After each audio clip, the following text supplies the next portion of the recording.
Ladies and gentlemen, we're here with none other than the executive producer, Jennifer Stein, of the new documentary movie, Travis. And of course, none other than Travis Walton is also here as well today. And we're going to be asking just a few of these interesting questions, the important questions that a lot of things like this get overlooked. You know, a lot of interviews that do happen, these are the questions that don't often pop up.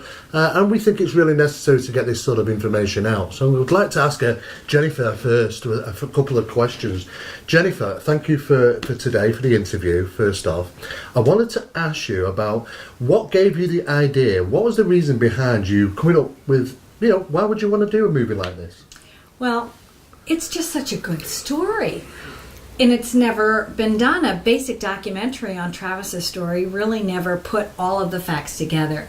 So it was a good challenge, kind of waiting to happen. And I like a good project to sink my teeth into. But I have to also be honest, I didn't really start out thinking I'd make a film. I started out helping Travis, along with Peter Robbins, who introduced me to Travis. I started out making a short little film for a 40th anniversary conference. 5 years before the 40th anniversary, I met Travis, and we started talking about why don't you have a conference like the Roswell conference where we met? Your story is just as big, just as important, and your little towns could probably benefit economically from it. So we started out making a shorter film. Then I realized I had a great project and a great story and great willing participants, and I decided to elaborate it and make a decent film to help market the conference. Wonderful. And how long has it actually took you to do this project? Well, if you count 2010 to 2015, it was 5 years, but some of those years are pre-production years where you're talking about the idea, you're coming up with funding, you're doing emails, you're doing prep work. Totally hardcore working a good 3, but all total a good 5. And what do you think has been the most challenging part of actually putting something together of this magnitude? Well, it all becomes important. Yeah, it's always important. Sometimes I think perseverance is the thing you really need. I mean, you think you have everything in place, and then your labs don't work, or you can't get the sound right, or you have trouble with lighting. And of course, schlepping equipment up into that forest, that was a truck on hot days in the summer, walking a half a mile with tripods and equipment and everything, and wind issues.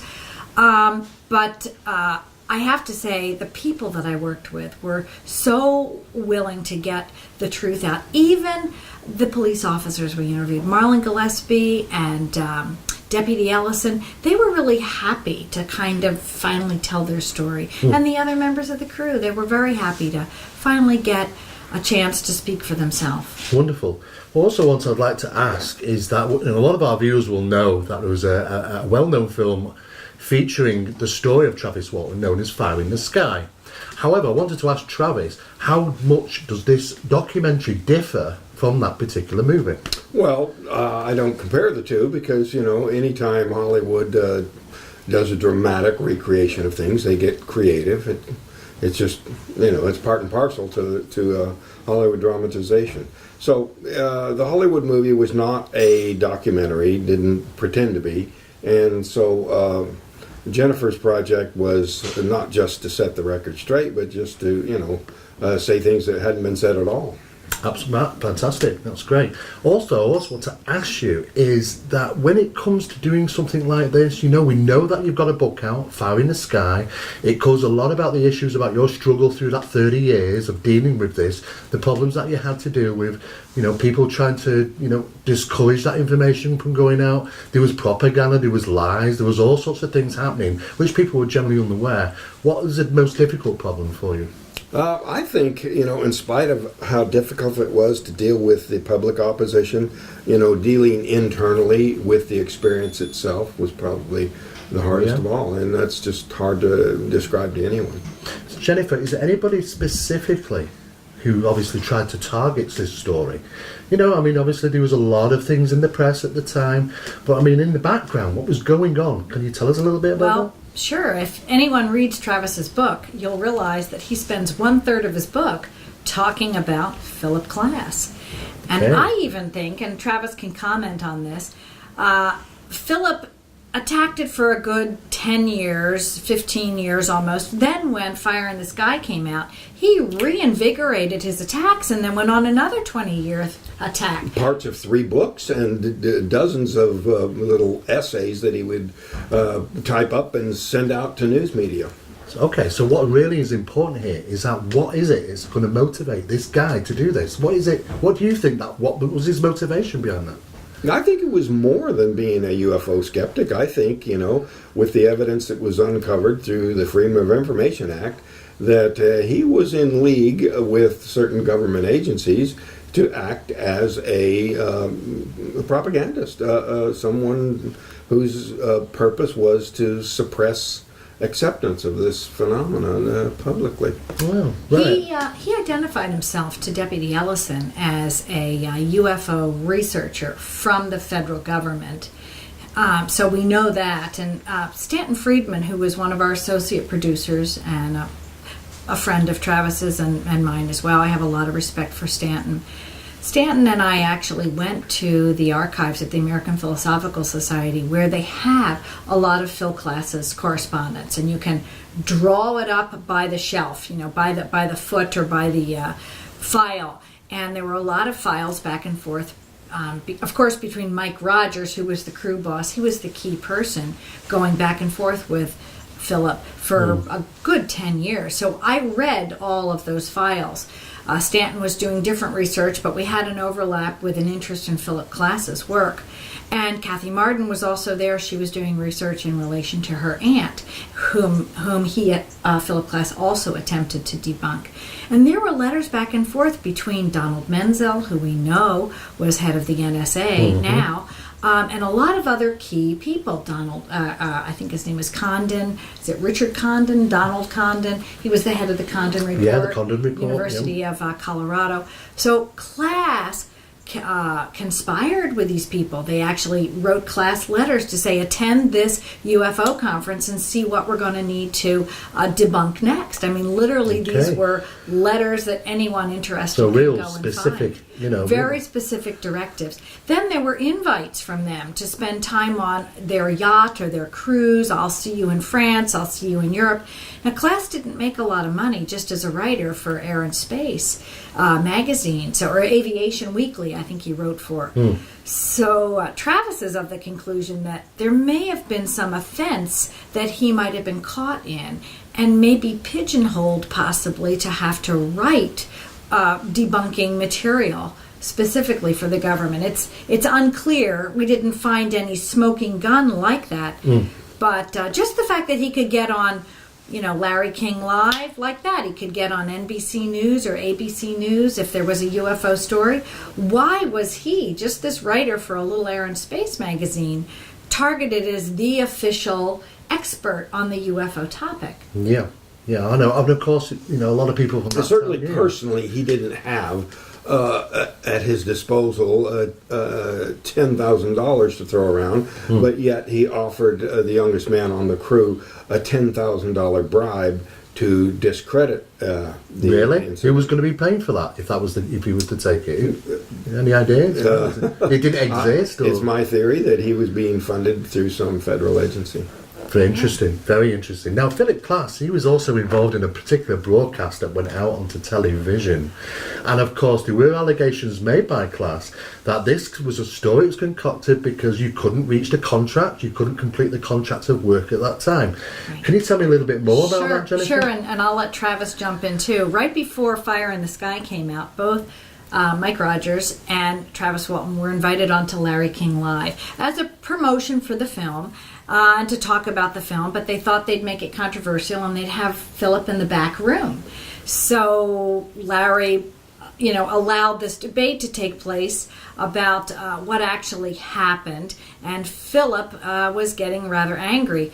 He had this idea that Mike Rogers came up with the story because he didn't finish a contract or wasn't able to finish a contract. Once this event took place, none of these boys wanted to go back out into the woods and work together or work in the woods. This is a government contract, a Forest Service contract with the federal government. But the glaring omission in this theory was that Mike never even mentioned the incident in connection with the termination of his contract.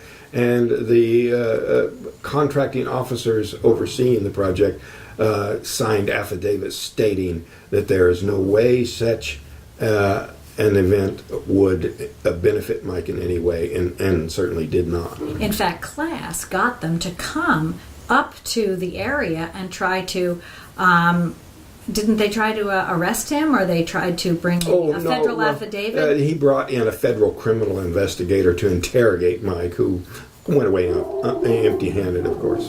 Because there's no evidence that there was any kind of misconduct with the Forestry Service. Either you finish your contract or you don't. So they're on Larry King Live, and Philip is bringing this up again, right? And Mike just said, okay, prove it. If this is true, Philip, produce the evidence. Yeah. Because debunkers tend to really not have yes, evidence. yeah. They come up with these concocted ideas that they've literally made up. Well, Philip lost it in the back room, and he started screaming. He got all red in the face. He started practically foaming at the mouth, and he said, Mike Rogers, you are a goddamn liar. Now, this came out on national wires. They didn't have time to cut it. Live television. In fact, Mike Rogers has a VHS tape of it. Wow. And I so wanted to include this in the film. I interviewed Mike, and I ran out and bought a TV, and I had it set up next to Mike, and we shot him discussing it, and then we switched to the TV, but my entertainment lawyer said, don't try to include this, because you're making, you're setting yourself up for attack. I couldn't buy the rights to it directly. NBC or Larry is off the air. I wrote him, and I wrote his press people, but he couldn't give me permission to use it. He said you have to get permission from the network, and I couldn't get it from the network. Oh, that's such a shame. It is a shame, but it's such a perfect piece. Wow, We I can would have use it loved to maybe see in a that. conference or something, but That we would have been can't. something to see. Now, you've been out, we know that you've been out to the location, probably more than once. What can you tell our viewers a little bit about this location? Because, a lot of our viewers have only seen the movie. It doesn't give any information as to whereabouts was this, and what is the terrain like? Is it easy to get to? Well, if you have a car, a four-wheel drive, yes, you can have a comfortable ride up there, but it is a switchback. I mean, there's a couple of ways you can get into this rim, but this Mogollon Rim, it's like a large plateau, 7,000 feet high. 7,000? It's about 7,000. Over 7,000. Over 7,000. And as Travis describes it quite well in our documentary that we did, it's majestic and it's beautiful, and it's filled with all different types of trees, wild horses, lots of wild animals. There's bear, there's moose, there's bobcat, and elk. Bobcat. And how far away are you from anywhere? It's probably 15 miles from the nearest town. Okay. And that's a switchback road or a long loopy road all the way around. So it's not a place it's easy to, the terrain, it's not easy to Relatively traverse. remote. Yeah. It's relatively remote. And there's no real people that live up there. There's some summer cabins you can rent, but in many cases in 1975 there wasn't a lot of electric up there. Right. And has anybody ever correlated any sightings or anything like that? Well, the sheriff's file contained a number of reports from hunters and campers, fishermen, who were in the area at the time, who saw the craft passing over. So there was other independent witnesses. Now that's really interesting. In fact, when Tracy Charmé came up to do the work on Fire in the Sky, to investigate it himself, didn't he uncover that there was a undercover FBI agent camping with his wife on an adjacent hill? And he saw the craft hovering in the trees. He saw this explosive light up of the forest. He correlated the time when this happened, and he also saw the craft take off. He couldn't see close up. He couldn't see maybe Travis being taken or something like that. He didn't see necessarily the work truck with the boys in it, but he was close enough to verify. And of course, since he was undercover, he never really came forward. Right. But there was this discussion that happened between some of the police, some of the FBI, should he come forward? Because these boys were all accused of murder. So really, this movie is really getting into the nitty gritty, about what really went on. Yes. You know, all the little finer things that were going on in the background as well. You know, I think, Steve, this is why this film has done so well in mainstream film festivals. We've been privileged and fortunate enough to get into over 22 or 23 film festivals out of about 50 Wow. that I put it in. But generally, these aren't film festivals that are sci-fi or bizarre. I mean, I've done mainstream film festivals like Orlando and Alexandria and Burbank and Sonoma. And these are not festivals that normally take like a UFO film. Yes, yeah. So it's really more of a personal story film. It unpacks it from Travis's perspective. That's why I opted to name it Travis, although I don't think Travis was very happy that I named it after him. But I didn't want to name it, some variation of Fire in the Sky. Yeah. I wanted to stay distinctly different from that, and I really wanted to tell the story from a human perspective, and I think that's why it's really taking off, because people who have these experiences, it's not easy to deal with. No. If Travis clearly says at the end of the documentary, if I had the chance to go over and do this, again, would I jump out of the truck? Probably not. Was it a good thing? Overall, no. It was a net negative in all of their lives. Yep. Even the police dealing with this, it was sort of a net negative for them. And I expected there to be more resistance from them.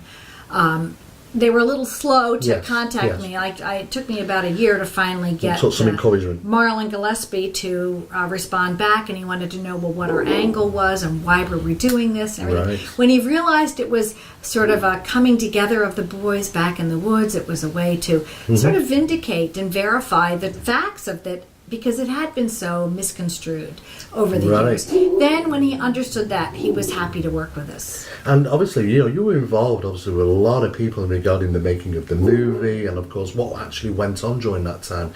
Have any of them ever actually approached you afterwards and kind of said, well, I found it really interesting, or I really believed it, or I didn't believe it? In the end, the three principal law enforcement personalities in there, 3 or 4 of them, all, believe it really happened, and no longer suspect it of being a hoax or a cover story for murder. In fact, both Marlon Gillespie and Deputy Ellison said, when we were done interviewing them, I, of course, asked them, have you had any other sightings yourself outside of these, this Travis case? And they said, turn your camera off and I'll tell you.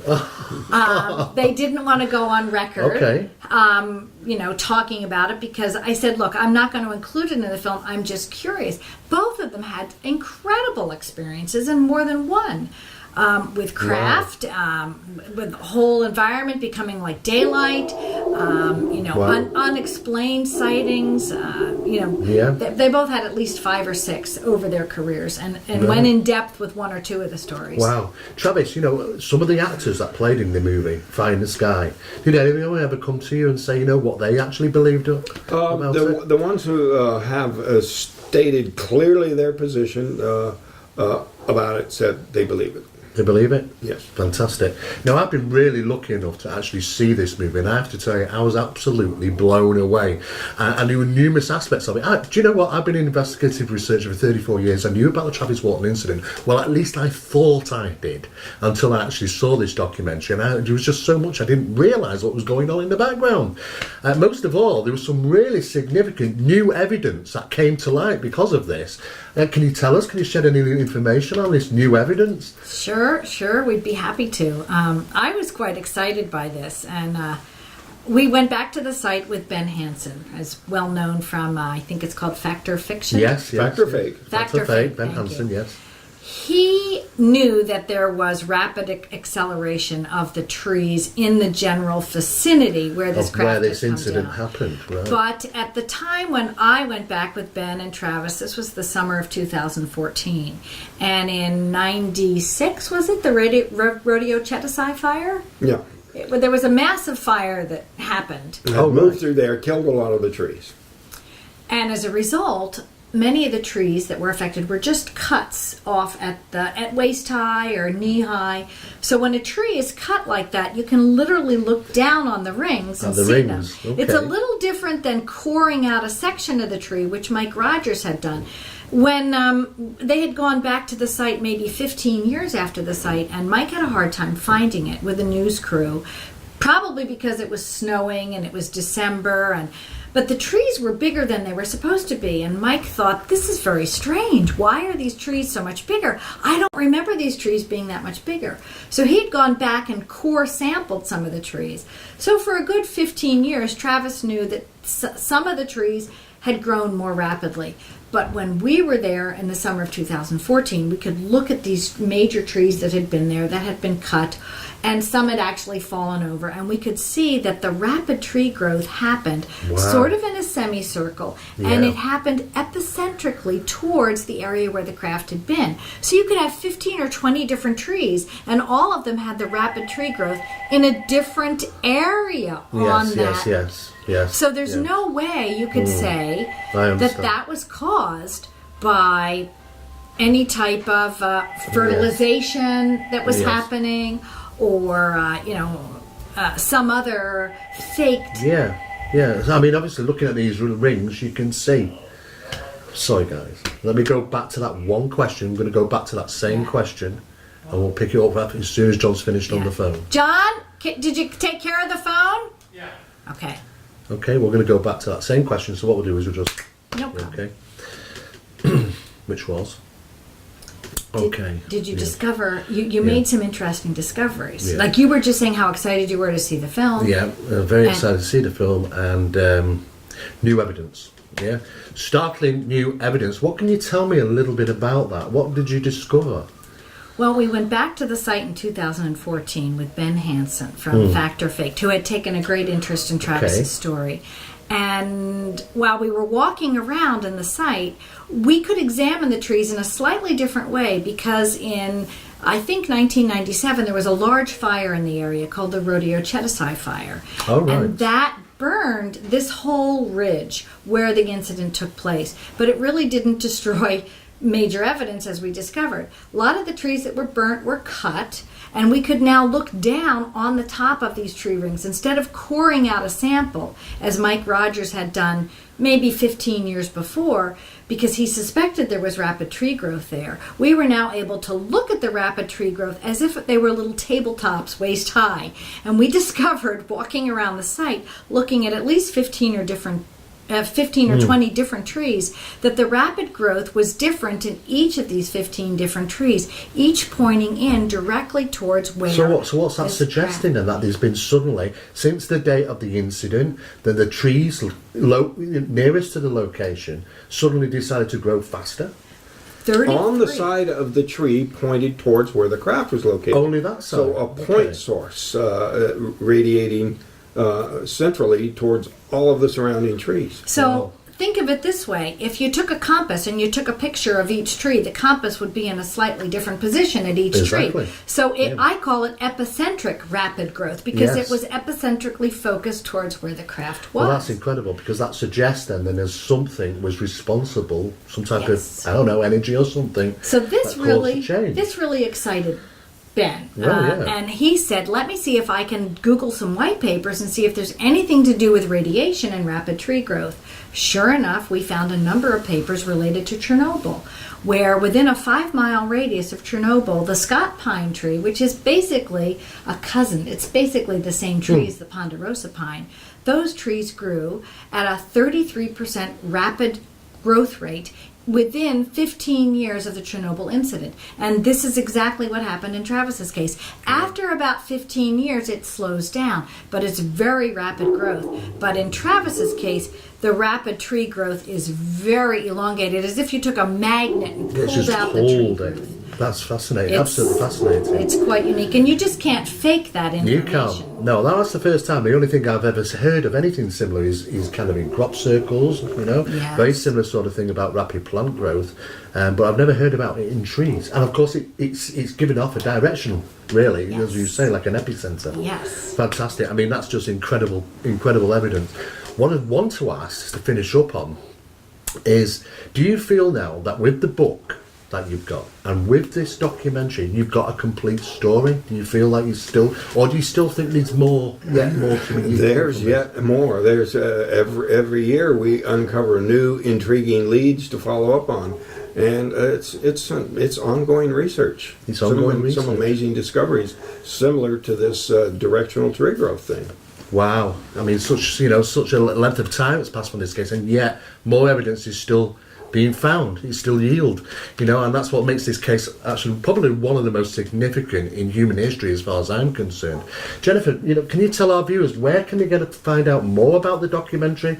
And of course Travis has got his own website as well. Yes, basically the only place to really buy our original version of the DVD, which we make available for sale, but it's not the version we're trying to sell to a network. It's traviswalton.com or traviswaltonthemovie.com. There's a lot of links and information there, trailers, short trailers, longer trailers, radio interviews I have posted on my site if people want to hear some of them. It's been a very interesting journey. And as I said, it just continues to grow. We've had over, close to 1 million hits now on the trailer, and more and more requests are coming in to screen the film in a number of different places. So if we can make that available, we'd really like to do that. That's wonderful. And of course, you've heard it for yourself. You can go to the website and check it out yourself. Have a look at it. I was absolutely blown away. I'm sure you will be if you actually watch it. Thank you to Jennifer. Thank you. And thank you for sponsoring us in the UK and putting us in the magazine. Yes, we do what we can do. Thank you, Steve. And thank you, Travis. All the success. Thank you. What do you think? I think that was good. I think that was very good. Yeah. So do you want to do a little short? We're going to do a short one. A little short thing. Because So we don't have to turn off and turn on. No. But you can just do a little 5-minute. They're going to be in the UK in 2019. This is more specific about. Yeah. Or we hope they can be in the UK. I mean, I think. Well, we're also going to mention. We've got June 2018. Which is our film festival. Which is, we're going to be so we'll do a trailer and for passing out information and that sort of thing. So whenever you want to start, because we haven't stopped rolling. Oh, we're still running? Okay. Yeah, she's going to zoom in on you, which is great. Just give me a thumbs up when ready, Jackie. Ladies and gentlemen, we're here with none other than Jennifer Stein, the executive producer of the movie documentary Travis, and of course the gentleman himself, Travis Walton, is also joined here me today. And I'd like to just a little explain to you about what's actually going to be coming up. In 2018, in June of the 23rd, we're going to be holding Zohar Film Festival, which is going to be featuring this incredible documentary called Travis. Now, Jennifer, what can you tell me a little bit more about this documentary? Well, it's a feature film. It's 80 minutes, and it goes in depth into the inside personal story with all of the crew members, not just Travis, but it's told from Travis's perspective and filled in with both police, the polygraph expert, all the members of the living crew, and other associated people in the community that were involved in this story. Wow, and it's a very, very thorough documentary. I believe from what I've seen of it, I was absolutely blown away when I watched it, because I thought I knew pretty much the case, from what I've heard, what I've read, what I've seen over the years, and I couldn't believe how many gaps there were. I didn't know all this information. Most people think Fire in the Sky, that was done by Paramount in '93, really tells the true story, but that was a Hollywood film, and they fictionalized a number of aspects of the film. And for future generations, it's been 40 years, we thought it was an important story to tell. Oh, absolutely. It's an incredible story. And Travis, this is an opportunity, obviously, that to get this information out. I mean, what type of response have you had from the public on this? The response has been very enthusiastic. People, were disappointed with the fictionalization that Hollywood inevitably includes in such films.